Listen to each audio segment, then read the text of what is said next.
Dr.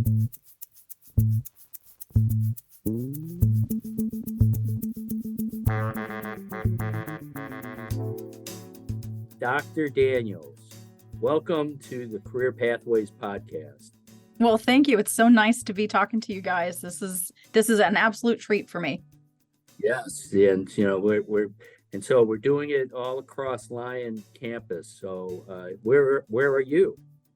I'm actually on the main floor of the Derby building. I am in psychology, so psychology is here with the rest of the sciences in the Derby building, and having a great day surrounded by all my stuff. If you've ever been to my office, it's very full of stuff.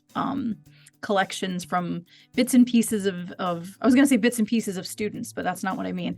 Bits and pieces of Whoa. of things, memorabilia I've had from students over the years. So it's a nice space for me. It's kind of Disney World in Batesville. Yeah. Yes, I do have 3 sets of Disney ears, mini ears on my wall, actually. Awesome. And Jayson, where are you? I'm in the Blandford building. I'm in the dorms. Cinder block, brutalism. It's 1950s. Iron Curtain. It's an experience, right? Yeah. Yeah. And then Gavin's moved. He's moved outdoors. Gavin's winning at life right now. Yep, enjoying the sun out right outside the cafeteria. Oh, it's beautiful. Right. Real good. And I'm here at the, just my office at the Career Service Center. So we're all together. The band's back together. Dr. Daniels, first question. Kind of lead us. Tell us like your story. Like who you are, where you're from, your education, kind of all the things that led you to arrive here at Lyon College.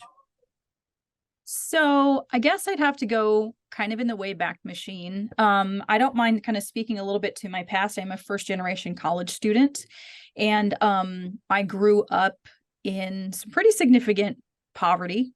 And so that was actually really one of the things that drove me to my extreme interest in education. And the part of the reason I'm telling you that story is because one of the times that I went garbage picking with my parents, we kind of, for those of my friends who have not had the pleasure, you can kind of find out what neighborhood, like what days people are putting their garbage out, and then you just kind of drive around and see if there's anything that's of value. And we would actually, for my business-minded students, it was kind of cool because sometimes we would find things that we could either fix up or that were perfectly good, and we could take it to the flea market the next day and then sell it for whatever. The reason that's important to know for my story is one of the things that we garbage picked was a psychology textbook. And it was an older one, but I was at a ripe age. I was like in 7th or 8th grade. And once I read this textbook, I was like, wow, I had no idea that you could do this with human behavior. I had no idea you could conceptualize it this way. And kind of from the moment I got that old psychology textbook out of the garbage, I was hooked.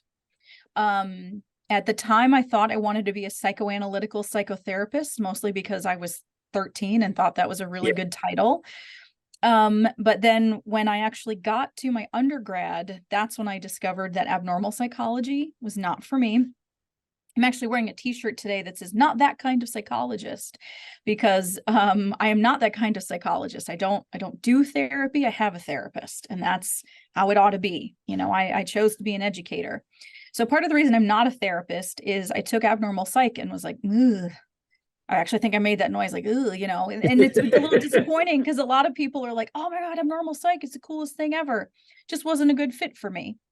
I was at the College of Charleston, which is a liberal arts college, just like Lyon is. And one of the reasons to this day that I love and really, really strongly believe in the liberal arts. And so the same semester that I was taking, also taking research methods.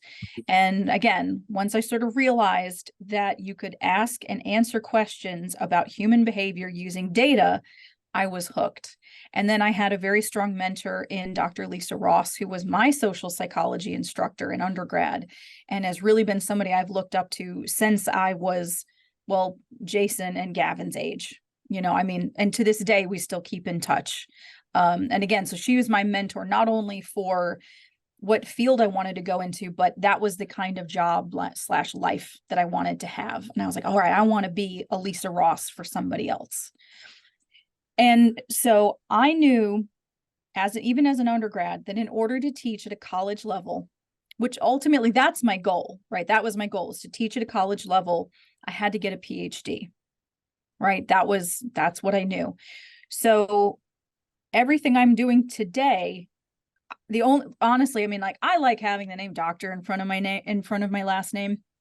Like, I'm definitely not one of these people. It's like, yeah, just call me Jen. You know, I'm like, no, it's Dr. Daniels, you know, especially as a woman in academia and stuff like that. It's like, no, it's Dr. Daniels. I do hold on to that. Not because I'm trying to pull rank, but because that was a long slog. That was a long haul to get the degree that I needed to do the work that I'm doing, that I'm most proud of here at Lyon College. So that's the kind of the short version. I know I kind of did two heavy bookends.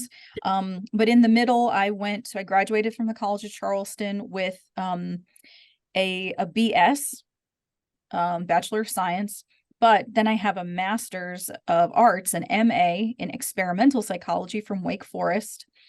And then my PhD in Social Psychology is from the University of Connecticut. And I also have a graduate certificate in college instruction. So I was one of those weirdos in my class that was like, hey, I'd like to learn how to teach people. And they were like, sure, we have this program. You want to give it a try?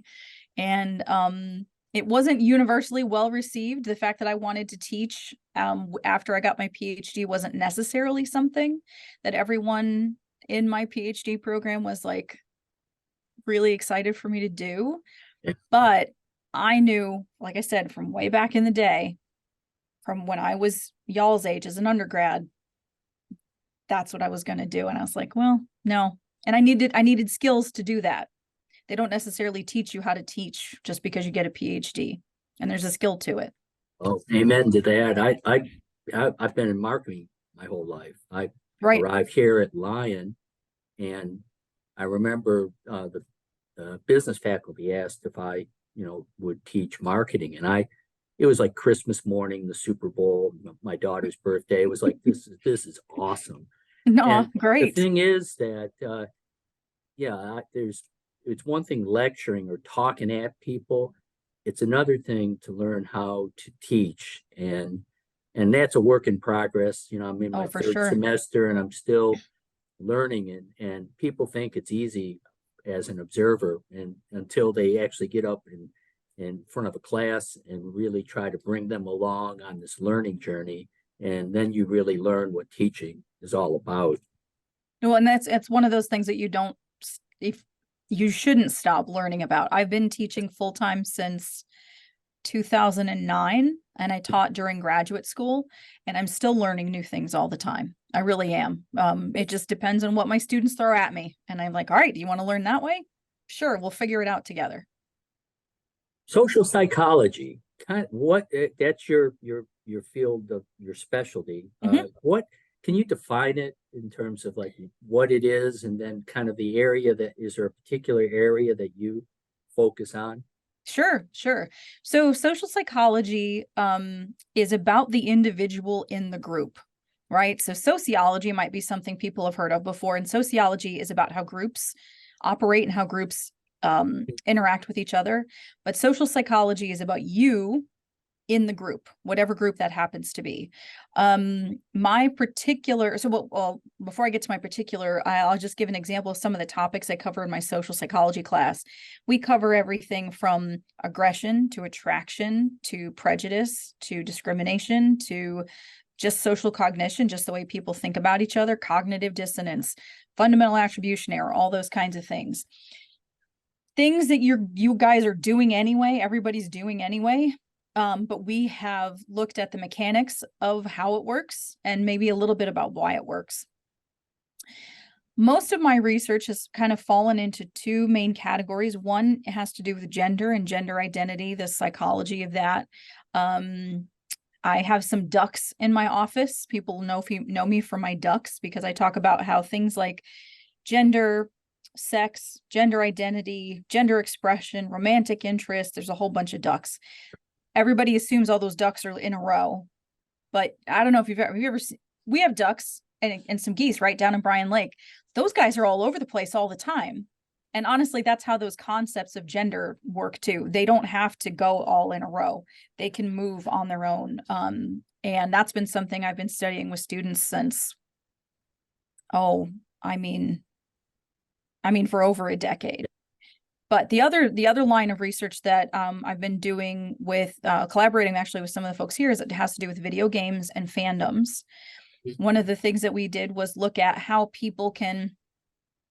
effectively they can represent themselves in a video game, say as an avatar or something like that, and then how they interact with the game through that avatar, and how much of that do you take onto yourself. And remember, like I said, social psychology is about the individual in the group. Well, that individual could be an avatar of you in a group, like a gaming group or a guild within a game or something like that. So I like it as a microcosm for some of the things that we're already interested with in social psych. One thing too about video games. So this is like a great segue into, we talked about this before, but like parasocial relationships. Sure. Like the idea of like a parasocial relationship, can you, like, I know that's associated a lot with like video games and stuff like that, like those virtual avatars. Can you kind of describe to us what that is? So that's a really good question. So parasocial relationships, okay, so what's the best way to think about it? So we have to actually kind of back up a little bit and recognize the fact that humans are social animals, right? We are social animals. We are meant to be in groups. We are meant to be in connection with other people. To the point that sometimes, let me back up. We're social animals, and that usually means with a real person, I'm talking with my hands. If you've ever had a class with me, I'm just talking with my hands like crazy. Right. It usually means that relationship, the interaction goes both ways, right? Just like we're talking back and forth right now. Parasocial relationships tend to only be one directional. And so, for example, I might think, not like in a stalker kind of way. So don't think about stalkers when I talk about this, but I might feel like I have a parasocial connection, say with Taylor Swift. In part, I use Taylor Swift as an example, one, because she's a real person, and two, because she really puts a lot of her personal self into what she does and how she interacts with her fans. And because she does it that way, it can be very easy to kind of get this feeling like we're connected. Like I feel like we're friends. I am not a Swiftie, but I fully respect Swifties and all, like the fact that we have nicknames for her. Like I think people call her Tay Tay or something like that. That it implies an intimacy that we don't really have. None of us are besties with her. If we were, we'd all have better cars or something. I don't know. I think she seems very generous with her time. Now, with video games, it's even more interesting because we'll have parasocial relationships with not real people. We will have connections to the point like we will be sad when a character dies. This shouldn't be a spoiler alert. The game's almost 30 years old, but for example, when there's a particular character in Final Fantasy VII that dies midway through the playing of that game, and there are people who played it 30 years ago. There was almost like their JFK moment. If you ask them, where were you? Yeah. How do you remember when this character died? On paper, we shouldn't feel that way, right? It's sort of like, it seems a little bit silly if you take it out of that context, but we feel so connected. One, we're pulled to connect. And then two, the depictions of those characters, if you're pulled in enough, you'll get that connection and you'll feel that sense of loss, even though it's just a bunch of pixels. But Jayson, what did you want to connect to that? That's sort of where my head is at anyway. I was meaning like, I know there's a lot of, I know this has become really popular recently, but like with YouTubers in particular. Sure. Oh, like, yes. I know there's a really big like virtual YouTuber thing where like people use virtual avatars, and there's like big groups of people who like believe or think they're like, you know, they'll send them like $100 and they'll be like, hey babe, how was your day? You know, stuff like that. Or, hey, I hope you're doing so well. I love you so much. Stuff like that. Like I've seen like really bad cases of that. And then another case I think of too is like when you're talking to like Siri too. Like Oh, yes. I immediately like I'll always be like, thanks, Siri, you know, whenever she does something for me, whenever I ask her a question, but she's not real. She's not a real human. Like she doesn't respond to thanks, you know, like she's not designed to be like, oh, you're welcome, Jayson, you know, like unless you say, hey, Siri, thank you, you know, you got to like do the prompt. She's not real, you know? Well, and that's where I say, you know, remember how I said it was like it was a two-way connection. We will do, and that's the part that's been fascinating to me. We will do a lot of heavy lifting on behalf of the non-player character, almost like, right? These are all NPCs in our lives. Siri is an NPC in our life in some ways. But I usually, so one way to think about this is like anthropomorphizing animals. I'm going to get back to the YouTuber virtual thing in just a second, but anthropomorphizing animals. I have a 10-pound Pomeranian who is the light of my life, and we have full-on conversations and she never says a word. This is not to say that animals aren't communicative. Don't, you know, they communicate in their own way. But like, again, I'm not like delusional, right? None of this is all what normal people do. I'm not delusional about this.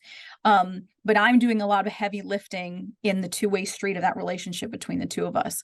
The same thing can be said for like those, you know, YouTubers and people who are using TikTok, to like, that's their way of getting money, almost like they're talking to, like, you know, oh, hey, Jayson, I see you're online today and it's really nice to see you. And, you know, maybe you want to give me $20 or something like that. Part of the fact, and we're on Zoom right now. And so part of it is we forget, because it's just one person in the box. And especially if they're good about making sure they maintain eye contact with you through the camera, you forget that they're not just talking to you. They're actually talking to a whole bunch of people, however many people happen to be online at that time. But that's called the actor observer bias. And we forget that personality is talking to a whole bunch of people, because the way that it's framed like this, it feels very intimate. And normally you wouldn't make sustained eye contact with anybody that you weren't in a relationship with. It would be weird. It would be weird. I don't know that people necessarily, especially that are making money off these things, necessarily realize that that's what they're doing. But that's the name for what they're doing. I'm actually in the persuasion portion of my social psych class. And so we talk about elaboration likelihood model and the way that you can get your message out either through logic or through emotion. And you can do a lot of stuff with just emotional connections. So if you take somebody who maybe is lonely, is looking for some kind of a connection, and especially parasocial relationships are safe. Why are they safer than maybe like a real relationship? Why? Because it's a one-way street. You can only go one way. Absolutely. Absolutely. You only run into trouble when you try to take it too far. When you try to, then you can, then when you try to make it a two-way street is usually when Ooh, very nice, Jayson. I like the way you put that. Yes, that's where the problem comes in. You try to make it a two-way street. And they're like, what are you talking about? And again, then you have to realize, again, you were the one doing all the heavy lifting in that two-way, that one-way relationship you made feel like a two-way relationship. That's really good. Yeah. Yeah. You know, when you're mentioning you're covering persuasion now, I had a moment yesterday that I thought of you, because one of our students is taking Dr. Tebbett's advanced comp class, and she came to me wanting to talk about ethos, pathos, and logos. Oh, geez. Okay. As far as in marketing. Yeah. Yeah. So, you know, it was just that. Okay, here's brands and messages that work best on an emotional level. Here's those. When you think of like things with logos, you got influencers, celebrities. And then you have everything with pathos, as far as it's more the facts than the figures, features, benefits. Right. And that's here's something pulled out of literature, but it ties right back to psychology. That's one of the, I remember having a moment when I was an undergrad at the College of Charleston that I now call a liberal arts moment. One of those moments that you can only have at a liberal arts college, where it's almost like there's this synergy where for my particular case, it was something we were talking about, something in my German film class that we were also talking about in my developmental psych class. And we were also talking about in another psychology class or whatever it was. And it was just like, whoa, we really are looking at the same thing from different perspectives. I mean, you can absolutely be a philosopher, a historian. I mean, from my biased perspective, it's all about human behavior. Right. English literature is a descriptor and a study of human behavior. I mean, if it's about people, right, instead of like fish or something, I don't know.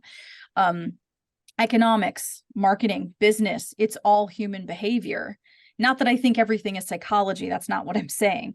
But I love when people have those liberal arts moments of recognizing that they're kind of simultaneously able to look at one thing from multiple angles at once. And you only get that at a liberal arts college. I mean, we're set up for it, is what I mean. You're going to get them more often in a liberal arts college. And I love that. I live for that. Oh, As an English major, I would tell you that that's 100% how I think about it too, is it's That's all great. human behavior. Yes. And I'm an English major, so We're winning. yeah, Yeah, you're winning yeah. on that side. As a social psychologist, you're talking about the importance of humans need that relationship. And Mhm. want to get your commentary on kind of the world we live in, where you can have several thousand friends on Facebook and yet be incredibly lonely. Yeah. I mean, what's going on there as you see it as a social psychologist? Well, it's interesting because I would almost want to tag in an evolutionary psychologist to kind of come into this, because evolutionarily speaking, we don't have the capacity to have 7,000 deep and meaningful relationships. Like, think about it. If you come from a big family, how much work it is to manage all of those relationships. I think and I love social media. I think I stay connected with my friends and family and my son through a lot of these things. But the issue is all of those relationships are relatively shallow. And I don't mean that in a pejorative sort of a sense. It's just more of a check-in kind of a thing.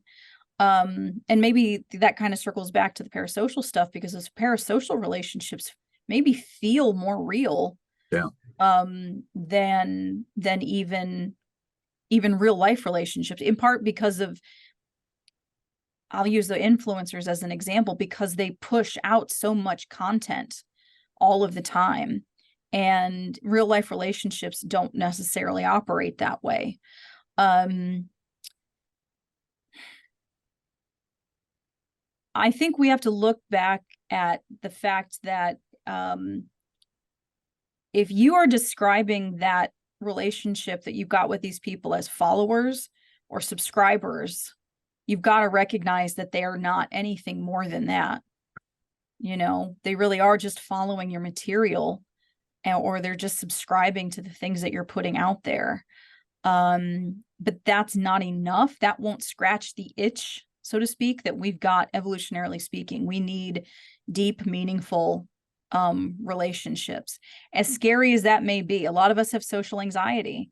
And that's why I'm glad we have these methods, because one of the things I like about social media and video games and the chat feature, like, there are some good things that happen, because if you've got someone who has social anxiety, if you can speak with someone through a kind of an intermediary, kind of like Zoom, right? Or chat is even better if you've got pretty extreme social anxiety, because then you have time to think about your answer or what you're going to ask. And then there's a pause, and you get to think about how you're going to respond back. And then there's a pause. Whereas when you are talking to a person face to face, especially if you're talking to somebody like me, who is an extrovert from the East Coast, who demands a lot from a conversation. I want them like, yeah, let's do this. That can be very overwhelming. And so I think social media in general is a blessing and a curse. Don't have 1,000 shallow friends to replace one good one, but don't overlook the fact that you can use the channels of connection available to you in social media to find a community that you might not have had otherwise, especially if you're the only whatever, like in your town. So for example, here in Arkansas, potentially you could be the only trans person that you know in your town. And we have a lot of small towns here. You can find a community, a real community of people that understand where you're coming from online, because that's a new opportunity that, say, teenagers and young people that were different 30, 35 years ago, they would have had nobody, because the only people they knew were in their small town. Yeah. So it's a double-edged sword for sure. Don't use it as a replacement, but you can also use it to find your people that understand you. Absolutely.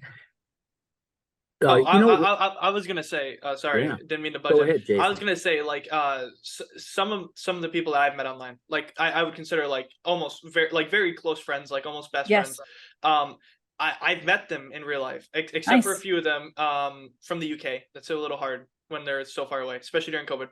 But when I meet them, I notice a lot of times is they're very socially like inept people. Like they kind of shut Face down. to face. Yeah, Yeah. face to face they shut down, but over the call, like without a face, they go buck wild. Absolutely. It's their playground, you know, like Yeah. it's exactly what they want. So I Yeah. think that's like I don't know how many friends I would have, like, honestly, without social media either. So it's kind of like it's a great tool, but it's also like a curse at the same time.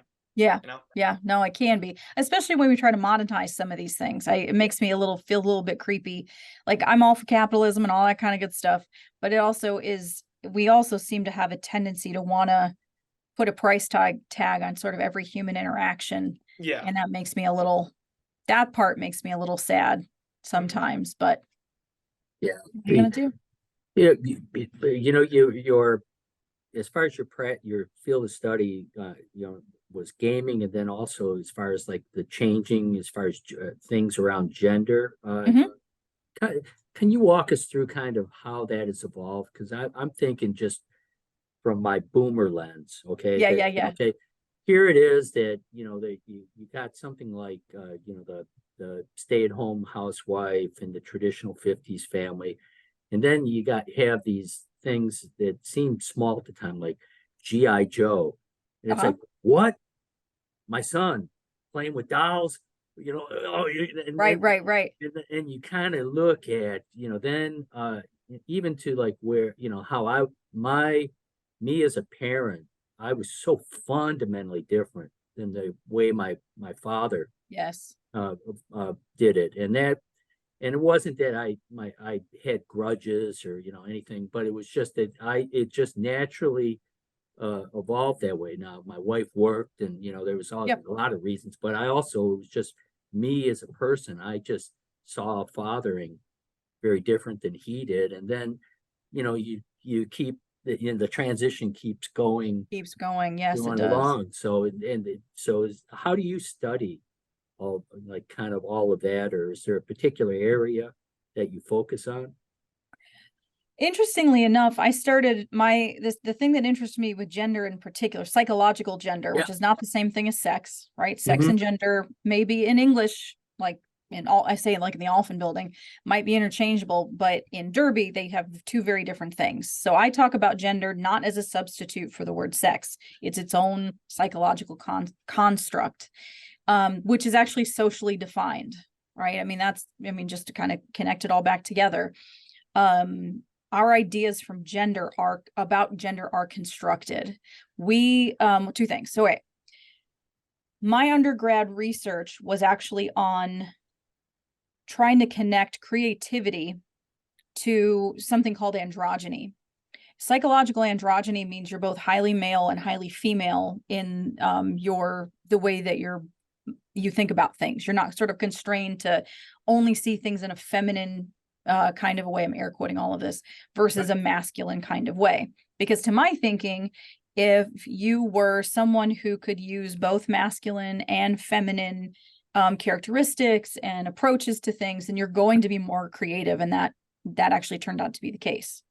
So that's how Look that at started. Mick Jagger to David Bowie. It could be, Sure thing. Yeah. Well, and Yeah. that's part of it too, is like, I always say representation matters. It really does. Representation matters all the way down the line. The fact that I'll use the girl type parallel to G.I. Joe. Barbie started as a very particular kind of doll. The fact that she was the first adult doll in and of itself was actually a big deal. You know, I mean, a Okay, lot yeah. of, right? Because Yeah. at the time when she can, you know, when she was kind of created in the 50s, we still do this. We give baby dolls to girls, but not boys. You know, and it's like assuming that one day, like, you're not going to be a father, and it's, you know, I understand it can still get a little bit dicey for folks, but Barbie has changed with what kids and their parents want from the dolls that their child has in the house. Now, she's not perfect. She's still got, you know, if anybody has seen the Barbie movie and wants to talk about the Barbie movie, come by my office and I'll make a pot of tea and we will talk about the Barbie movie, because it was amazing. Yeah. It really was quite amazing. And it hit on a lot of real life things that everybody seems to think that racism and sexism and all that stuff is over. Like, we dealt with it, you know, right? When women's lib back in the 60s or the 70s, or, you know, racism, is that really a thing anymore? And yes, it is. And it's almost like it only comes out in small ways, but they're small, consistent, and ubiquitous ways. The only way to kind of change thinking that comes out in small, ubiquitous ways is by attacking it in small and ubiquitous ways. Meaning, you attack it by giving your boys access to baby dolls, you know, giving your girls access to baby dolls and Barbies and G.I. Joe, and you know, take your daughters hunting, not just your boys. Take your boys shopping for Thanksgiving dinner. Let your girls play football. However, whatever that means, gender is something that grows and is substantiated and instantiated in 1,000 different small decisions that you make over the course of your child's life or your own life. And then if your child ever gets to the point where they're like, yeah, I think maybe I'm trying to process my identity. I mean, I think ultimately what my research is about and my field is about social identity, the person, how you identify in the midst of the social landscape you find yourself in. And I think I'm lucky to be living, this is sort of my dream, like the generation that I'm in right now, that some people are threatened by, that is very fluid about their gender identity and fluid about their gender expression. That's what I thought was the right thing back when I was an undergrad. That's really ultimately what I was trying to test with my little study about androgyny and creativity. Because I believed even then, I'm a cisgendered heterosexual lady type person. I look like a girl. I talk, you know, I you know, all that kind of good stuff. I'm not necessarily I don't necessarily have that particular identity, but I've believed in its capability and its appropriateness ever since I was a young person. And I love the fact that our young people today, the generation that I see coming through as freshmen right now, are demanding a voice, and they're demanding representation, and they're demanding nothing less than respect for their individual experience. And if it's not hurting, right? We talk about things are abnormal if they're deviant and they're dangerous. And if whatever you're doing is not deviant or dangerous and it's not upsetting to you, might upset other people. But if it's not upsetting to you and it's not getting in the way of your life, you got to do it, because the alternative is not great. And it's just an increased level of like acceptance. Is that kind of yeah?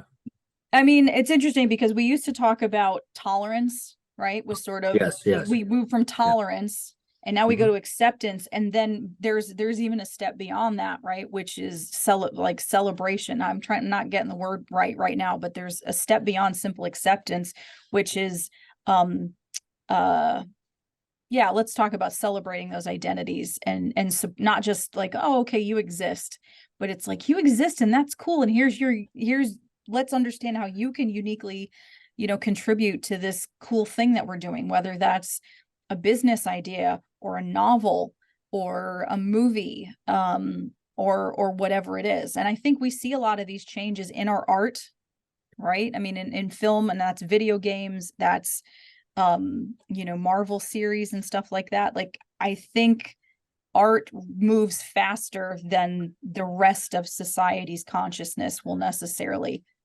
Oh, you look at like a successful musical like Hamilton, Sure. where they completely did, they threw out all the, traditional casting, and just and just cast these outstanding actors Humans, in yeah. roles that they, and they were just humans. And if you can see past that, oh wait, that wasn't 1776, forget it. This is, just art, and beautiful and on its own. And that would, and you kind of make all, and those are those small steps. Yes. Okay.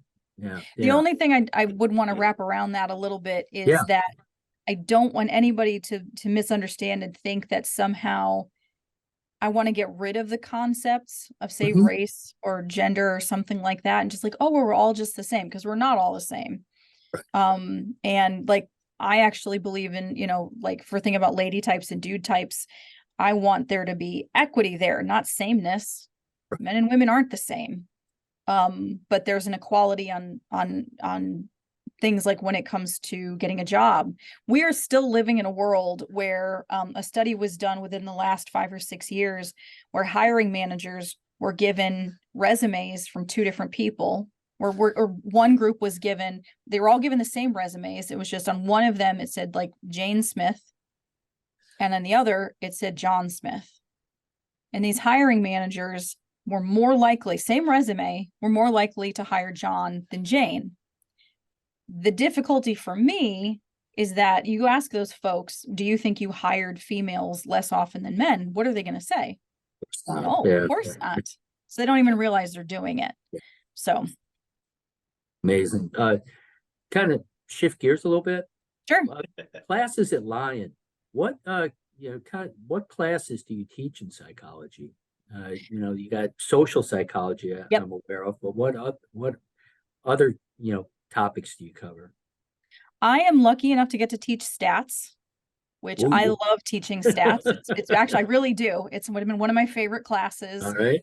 In part because a lot of students come into it terrified, and then we get through it together, and we have we don't have a parade or anything, but we should, because people really, they really come out of that class stronger than they think than when they went in. I also teach personality psychology. I get to teach some special topics sometimes too, which are very exciting to me. I've taught psychofilm. Psychofood and eating is one of my favorite classes to teach. Tell us more. Oh yeah. So that one's actually pretty cool. We talk about persuasion again. We talk about, it's really a cross section of psychology as a whole, because we talk about perception and top-down processing and bottom-up processing when it comes to taste, and cultural differences, not only in preferences for certain foods, but for like things like not being able to, I'm very white bread, just as a human. And so I can't tolerate a lot of spice, but other cultures, through a lot of different means, not just because, oh, well, you're one of those people or whatever. There's a lot of different reasons why other people can tolerate heat. And it comes from, like I said, it's due to a lot of different things. And my favorite thing about that class is we actually end our culminating event is we have a formal tea. And last time I was able to do this at Highland House. And part of the reason we do that is to talk about etiquette, and talk about etiquette as a, yes, exactly.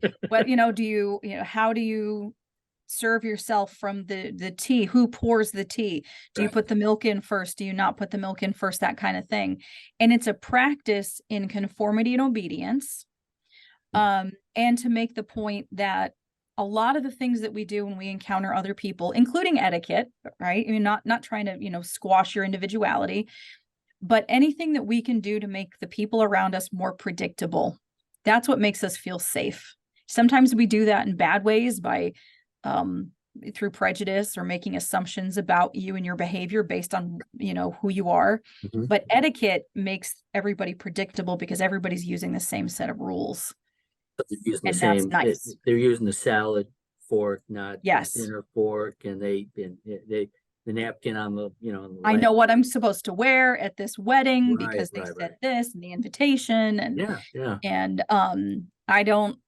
I personally think that's a good skill to have. And Mhm. I've had some pretty good feedback because I had a student who went to a very fancy restaurant the summer following this, and she was so grateful because we actually did talk about, which knife is for the bread and how do you actually butter the bread in a nice restaurant. And she didn't feel embarrassed. She felt proud and she felt comfortable in that environment because she knew what the rules were.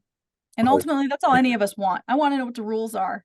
Tell me what to do so I can get out of this alive. Yeah, my daughter, she, we were in Atlanta and classic Atlanta thing. She went to Cotillion. Oh, And wow. That's a big deal. same, all the little nice, and the like the family joke was always that, kind of, we never really saw any of those it didn't last, Oh, but bless. Sure. she's going to be listening to this, and Robin, I love you, and that it came through, and you got all the manner. You're She a can bust it wonderful out when she person. needs to. That's the key. She can bust it There out you when go. necessary. Yeah, but it's just a way and it also it's that way not to make people feel awkward. It's almost like Yes. being polite. If Yeah. that made, that another kind of go retract go back a bit. You teach personality. I do. Tell us about that. So I was actually trained both as a social psychologist and by social psychologists and personality psychologists. And personality psychologists look at, so if social psych is about the person in the group, the personality stuff is about the person. And the gender stuff that I talk about, the gender identity and all that sort of stuff, that's couched in the personality. Well, I guess it's got a foot in both. It's got a foot in personality and a foot in social psychology as well. And so personality is about things about appropriately measuring sort of long-term individual characteristics about you.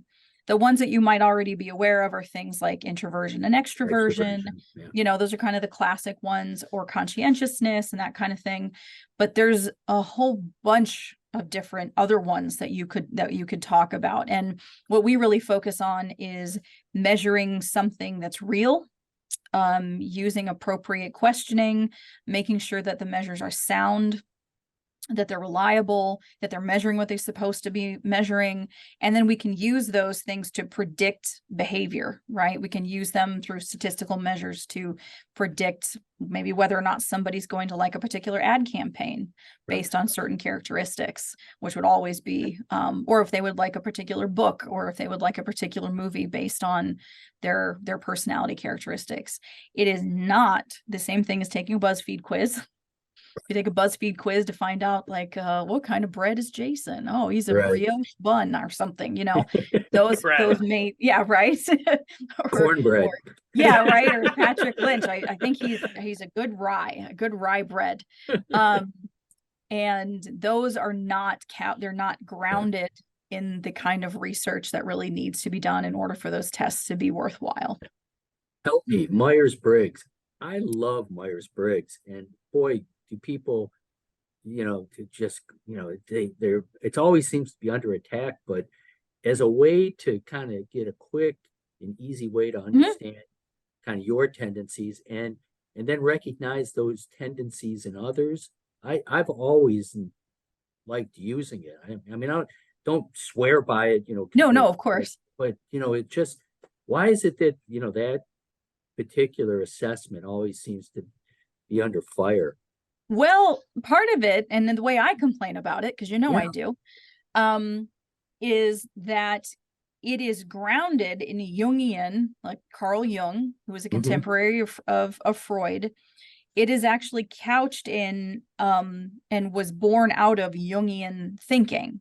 Right. And Jungian thought, collective unconscious, anima, animus,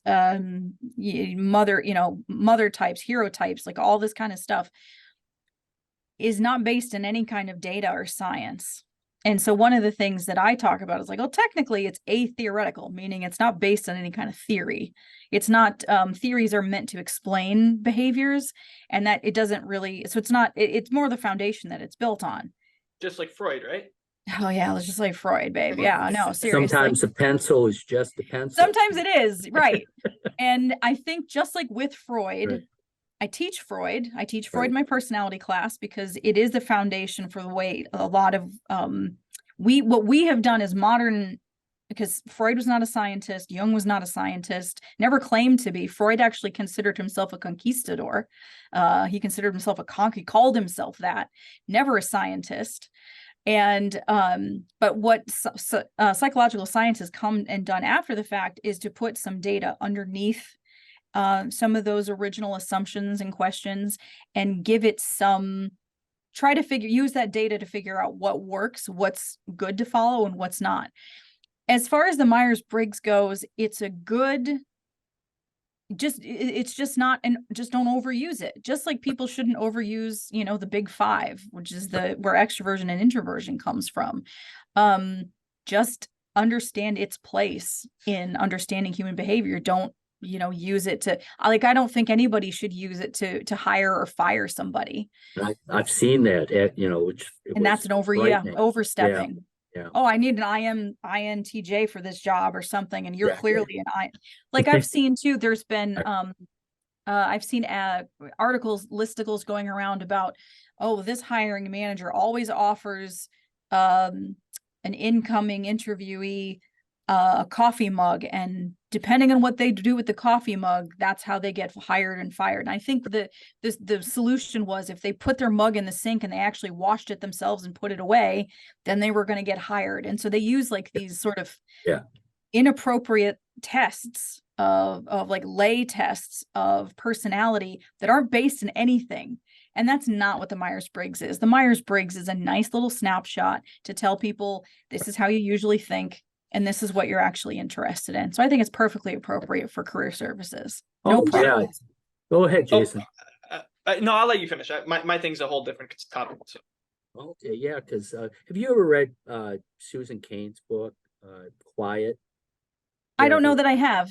Yeah, she's like a die-in-the-wool introvert, and the title of the book is Quiet, and it's like how introverts can succeed in a world where people will not stop talking.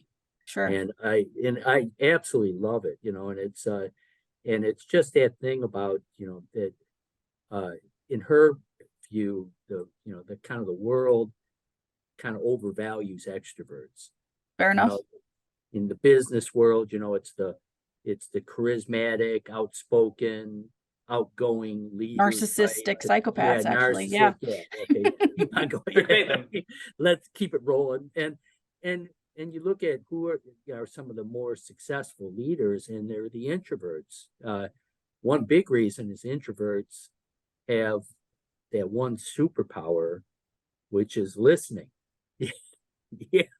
Yep, absolutely. And it was like, and being kind of an ambivert, leaning more to the extrovert, gosh, I started making sure I had both ears working, because, stop talking and listen more. And it's amazing how things turn for your benefit that way. And it goes back to teaching too. Yeah, I mean, there's something to be said to figure out ways that you can capture everyone. Not capture, maybe capture is a little too threatening, but to offer the opportunity. Yes, yeah, well, ensnare, right? That's why I want to ensnare your attention. But keeping available opportunities for everybody in your class to respond and to interact. It doesn't necessarily, I have definitely said to people in my classes before, I'm like, I see your hand is up again and I love you, but we're going to let somebody else talk and move on. So I recognize, because I was that person. I loved it. I was just like, this is the greatest. I want to answer. I don't want to just, answer all the questions because I think I'm hot stuff. I'm like, I just really love learning. And so what about this? And what about this? And the rest of the room just sort of melts away. We're not selfish, horrible people. We just do get very excited and drawn into the social context. Speaking, you draw energy. Yeah, that's where, that's the energy they group. But I'm also I have social anxiety. So I'm a socially anxious extrovert, and it's hell. Yeah. Can you imagine? Yeah. This is the thing I need, but it also makes me nervous. Yeah. Kind of torn. You were going to say something, Jayson? Well, first off, I just want to say that I've recently in a class, I've had that same problem where I like be talking too much. And at first I thought, well, maybe nobody else is talking because it's a Zoom class. Okay. So to be fair, it's like essentially like we have it now, but with like 10 other people. Right. I won't say any names, but it's a English class. Okay. So we talk a lot about like the book that we're reading. Right. So, a lot of times I'll be talking and all of a sudden I'll be like, wait a minute, you know what? I'm talking way too much. So then I'll go quiet, I'll mute my mic. And then all of a sudden I thought maybe I was just talking too much, but it turned out that I was actually the only person talking because nobody else was talking. Yes. Because everybody else was just sitting like quiet, like too scared to unmute their mic and, say something. So that's another thing too, that I think people forget about is taking that step too. You can't just like be so shy that you don't want to say anything too. Fair enough. To that. I think that's kind of my view on it. I've often seen that, like, how does an introvert get friends? Oh, well, they find an extrovert and they adopt them. I must admit, I am definitely a wingman for a lot of my introverted friends. They definitely bring me to social events so that I will do the talking so they can just kind of hang out and sip their drink and just kind of go, yep, love it. Yeah. I'm like, all right, well, this works. So it's good to be self-aware though, Jayson. It's very good to be self-aware. Yeah. And then another thing I was going to say, so this episode, this is kind of moving off to a different topic, but so this episode will be released around the time that people are starting to do their new classes for next semester. So could you tell everybody what classes you will be teaching next semester? And if there are any classes that you're super excited to teach that you think everybody should just join? Well, I won't be teaching any classes in the spring because I am going on what is called sabbatical.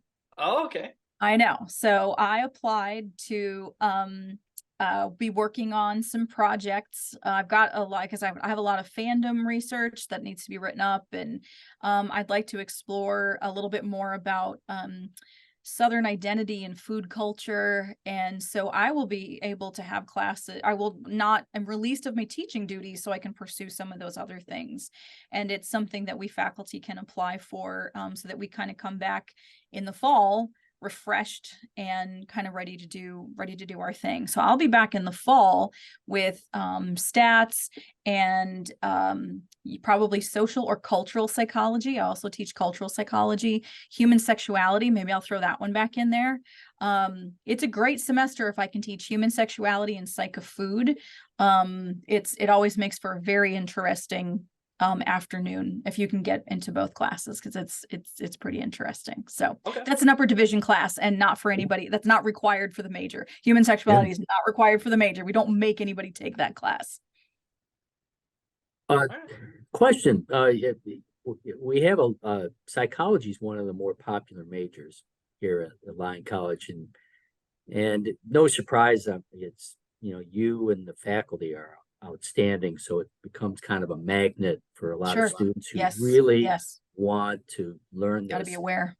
Now they post Lyon and they're looking at careers with a psychology major. Kind of what career options are there available for them?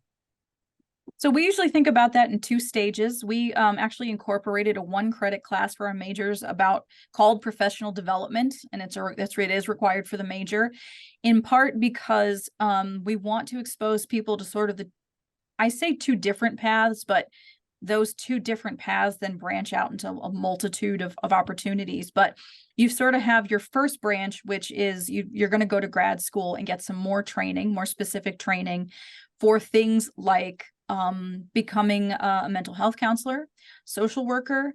We've also had folks who actually, along with some of the other prereqs outside of psychology, go into law. I've actually got 2 students right now that are psychology majors that are going to go to law school. And the other sort of branch is going right into the workforce from undergrad. And honestly, if you want to work with humans right now, we just gained Dr. Florkowitz within the last couple of years, and so she can speak to the animal behavior, but we are still primarily focused on human animals. And as long as you're going to work with people, we can get you there. This could be, and so like when I talk to my advisees, usually I ask, well, what population do you want to work with? And some people are drawn to kids. You know, they're like, I really want to work with kids. Or I get people who will be like, I never want to work with kids. Or I feel drawn to supporting people that are older, maybe in assisted living. It's like, okay, great. One of the things we have people do as part of professional development is to identify their transferable skills. And that's another thing that I think liberal arts, and Lion in particular, excels at, that they're sort of these critical thinking, communication, written, problem solving, program, project management type skills that are separate from the content. You know, you're going to end your time at Lion, no matter if you're in psych or if you're in, you know, obviously we have you take common core classes. And one of the things I want you to do before you leave Lion, this is one of my personal goals, whether you're a psych major or not, but especially emphasized in the psych major, is the collection of skills that you've gained experience in that you can go now use with humans. So you take your bucket of skills that you've gained plus your content areas, and you go and you help or teach or coach whatever humans, or sell to whatever humans you decide that you want to coach, teach, work with, sell. Human resources is one that a lot of my students will go into. And that's a very, very nice place for people to end up. And in psychology, if you have the better sense of that you have about what it is that you want to do, it will go beyond just sort of class choice, right? In terms of prepping you for that, it can go into, well, what topic are you going to study for your lit review for research methods? Or what topic do you want to study in your developmental psych class? You know, it'd be better if you're going to be an occupational therapist that you look into something related to or important to occupational therapists. So you can, when you go do your interview, you talk to somebody about it, you speak knowledge, you know, with, you sound knowledgeable about that particular area. So we're very aware that psychology is a major that you can kind of end up in. And because you're just sort of like, well, I thought I was going to do this, and now I really like psych, but there's 1,000 things you can do with psychology. And as part of the advising process, we really try to narrow that down. And I know, like I said, for me in particular, I'm going to make you close your eyes and tell me what you want your life to look like in 10 years.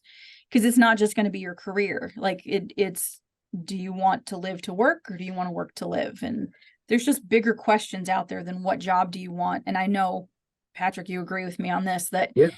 it's not your career is a piece of your life, but it's not your whole life. And I like working with undergrads, especially at a small school like Lion, especially in liberal arts, because I get to help you be one small part of helping you build your life, whatever it's going to look like after you leave Lion. And nobody ever actually leaves Lion, by the way.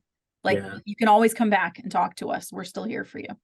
Because I from a business context, people who major in psychology, I've found that if you fundamentally understand human behavior, which is consumer behavior, which is motivations and persuasion, goodness, advertising, market research, human resources, eventually, you know, people get work experience. They become excellent executive coaches. Sure. You know, because they learn, you know, they know just all, you know, all these tools to, you know, kind of help guide people on their professional journey. And so it's a fantastic, a fantastic major. And, you know, we hope more will follow it. One other thing, Director of Student Empowerment. Yes. Yeah. All right, that's a pretty big title. I hope you use it for good, not evil. But so far I've decided, yeah. no, so far I've decided to be more Batman than Joker. And so, but give me time. Yes. And, but one of the things, I actually got to craft that title, in working with our provost, Dr. Grafton. And we were talking about how I really like helping students. You know, I like not problem solving for them, but with them. And I really see myself as kind of a conduit to, I'm not the thing that's going to solve your problem, but I definitely can work with you to help identify the resources that either you have within yourself or that we have here at Lion to fill that gap that you're experiencing, whether that's, it might be, maybe you need to see our counselor, or maybe you need to see our career counselor, our career director, or, you know, I can just kind of talk to you like a person. And because like I said, I am, like I said, it's different experience being a first generation college student or maybe being far away from home and that kind of thing. So I will get on to you through the early alert system if you're absent from your classes, but in that same breath, I am also willing to help you figure out, okay, so you've missed classes. What can we do to get you back on track? Especially if you have to miss because you're traveling for a sport or something like that. There's, you know, we don't want you to have to figure out that by yourself. So yes, you will get the emails from me that are like, hey, you've missed 2 weeks of class. You doing all right? I really do want to know if you're doing all right. And I really am here as a resource, not just as someone who's yelling at you for missing class. Yeah, it's out of trying to help versus being punitive. So oh yeah, for sure. New Testament, not Old Testament. Yes, so, exactly. Yeah, no salt pillars here. Yeah. Well, you know, we kind of we went into it bonus time, so you know, we'd like to kind of wrap up. Is there anything from you, Jayson, before we close this epic show out? My only question would be, do you think this one was better than the last podcast that we did? Well, I miss Gavin. Oh, yeah. Yeah. But Gavin's in lab right now, so he doesn't show up on the early alert system and get a note from you. So, you know, yeah, so I know. Again, it'll Gavin. just be a gentle sort of, are you doing okay, buddy? Yeah, but this is really, really a lot of fun. And I'm really glad you guys get to do this. I love podcasts. I listen to podcasts like constantly. I have parasocial relationships with podcasters. One of my favorite podcasts recently broke up because of some unfortunate allegations. And yeah. But it was, again, it's that kind of thing like, oh, anybody just really feels sad because this guy ended up being somebody we, you know, like, oh, he did the thing. Yeah. Yeah. And I've never met these people in my life. But so I hope somebody out there feels a parasocial connection with us and feels like we're approachable people that they can talk to about Lion or about psychology or about video games or whatever they're into. We're ready to talk. And with that, thank you, Dr. Jen Daniels, Professor of Psychology here at Lion College. Thank all your listeners for listening to us on the Career Pathways podcast. Producer Jayson, where can they find us? Where can they find the Career Pathways podcast? This is my favorite part. They can find us almost everywhere. We're on 99% of podcasting platforms. So we're pretty much everywhere. For that 1%, I'm so sorry. But they'll find us eventually. They'll find us eventually. You just got to look it up. But thank you. Thank you again to all the listeners. And thank you, Jen Daniels. This was an awesome conversation. Been a pleasure. All right. Bye. Bye.